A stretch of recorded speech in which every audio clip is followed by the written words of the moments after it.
በድምፃዊ ዮሴፍ ገብሬ ጆሲና በቀድሞ ፍቅረኛ መካከል የነበረው የልጅ አስተዳደግ ክርክር ድምፃዊው አሸናፊነት ተጠናቀቀ።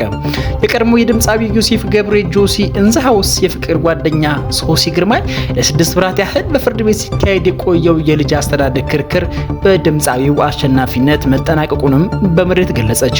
ሶሲ በፌስቡክ ገጿ ባሰፈረችው መልእክት የፍርድ ቤት ውሳኔ ለእናቶች ፍቅር ይልቅ ቁሳዊ ነገሮችን መሰረት ያደረገ ነው ስትል ወቅሳለች።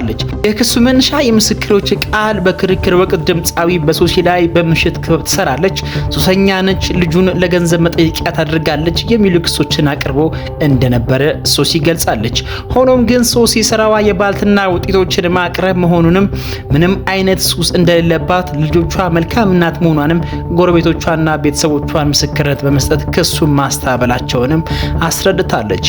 በተቃራኒው ድምፃዊ ዮሴፍ ገብሬ ልጁ ባለበት ተገቢ ያልሆነ ሱስ እንደሚጠቀምና የልጁን የትምህርት ቤት ክፍያ እንኳን እንደማይከፍል በማስረጃ ማረጋገጧን ገልጻለች። እንደ ሶሲ ገለጻ ጉዳዩን በመረመሩት የሶሻል ወርከሮች ወይም ማህበራዊ ሰራተኞች ያቀረቡት ሪፖርት ለውሳኔው ትልቅ ሚና ተጫውቷል ተብሏል።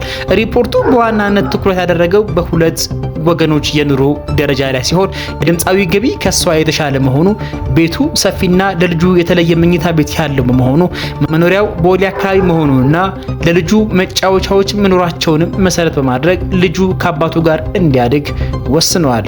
በዚህም መሰረት ፍርድ ቤት ልጁ ከአባቱ ጋር እንዲኖር የወሰነ ሲሆን እናትየው በየሁለት ሳምንት አንድ ቀን ብቻ እሁድ ለጥቂት ሰዓታት እንድትጎበኝ ተፈቅዶላታል።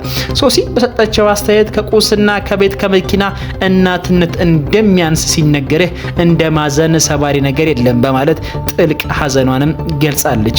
ምንም እንኳን ጠበቃዋ ሰብለ አሰፋ አስፈላጊውን ማስረጃ ሁሉ አቅርባ የተከራከረች ቢሆንም ውጤቱ ግን እናትነትን የገፋ ነው ስትል አማራለች። በመጨረሻ በአሁኑ ሰዓት ሆስፒታል እንደምትገኝ የገለጸች ሶሲ ሐቄን ከፈጣሪ ጠብቀዋልም ስትል መልእክቷን ደምድማለች። ድምፃዊ ዮሴፍ ገብሬ ጉዳዩ ላይ እስካሁን የሰጠው ምላሽ እንደሌለም ተነግሯል። ቀናውን ያስባሉ? እንግዲያውስ ቀናን ቲዩብ ሰብስክራይብ ያድርጉ።